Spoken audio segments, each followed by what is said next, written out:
I want to go home. My sister turned from the river and closed her eyes, as though she could wish away the river, and the barge on the river, and Eldric on the barge. But life doesn't work that way, more's the pity. We can't leave now, said Father. It would hurt Eldric's feelings. Don't you see? But Rose didn't see. She never saw. Not about feelings. I want to go home. Villagers thronged the riverside, but they gave us plenty of room. I'd forgotten that. Forgotten how they left a cushion of air around the clergyman and his porcelain daughters. We'd always be outsiders, even though Father's spent 20 years in the Swampsea, and Rose and I have spent 17. We've never been anywhere else. 183 steps until home, said Rose. The villagers never used to stare, though. If I were an ordinary girl, I might stare too. People like to stare at girls who've been ill, at girls whom they've hardly seen for 3 years, at girls whose stepmother has killed herself. Look, said Father. The barge is almost here. But the villagers are wrong about stepmother, and so is Father. She would never kill herself. I'm the one who knew her best, and I know this. Stepmother was hungry for life. 183 steps until home. Rose was exactly right. I know. I've measured. The parsonage sat exactly 183 steps behind us, its back to the river, its front to the village square. And, said Father, just think how happy Eldric's father will be to see his son.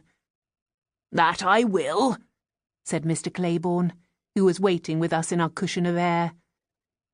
He was more at home with the villagers than we were, even though he'd arrived from London only 6 months back. Perhaps it was because he was such a big, comfortable sort of man, while we Larkins are rarely comfortable, especially with ourselves. I don't like boys, said Rose. Neither did I, but I knew enough not to say so. Rose, said Father, but Mr. Claiborne was used to Rose.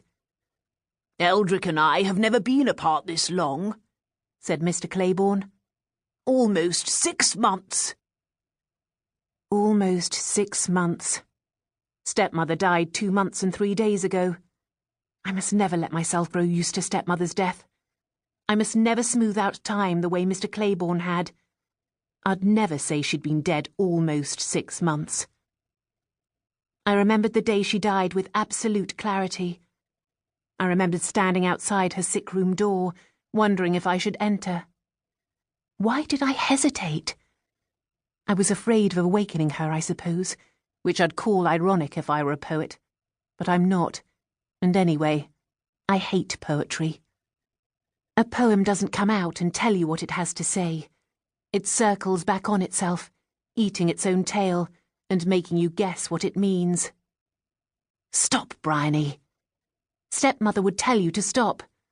Stop dreaming about her, she'd say, and attend to Rose, who'd just gone into a fit of coughing. Take care of Rose. That's what stepmother always said. I'd promised stepmother I'd take care of Rose. Rose has such a cough, Father, I said. Oughtn't she to be out of the wind? Another few minutes won't hurt, said Father in his sermon voice, which is his favourite voice, the one he starches and irons every morning. Have you become a doctor, Father? How do you know it won't hurt? Or did you hear it from God? You don't talk to anyone else. The wind smacked at everything. It smacked the river into froth. It smacked the willow branches into whips. It smacked the villagers into streamers of hair and shawls and shirt-tails. The wind didn't smack us up, though, not the Larkin family. We were buttoned and braided and buckled and still. But not all the buttons and buckles in the world can protect a Larkin from the swamp cough. When Rose started coughing last week, I actually talked to Father. I asked him whether she might have the swamp cough. Father said what he always says, which is nothing. That's right, Father. Let Rose cough herself to death. Why waste money on the doctor? There is, after all, no cure for the swamp cough.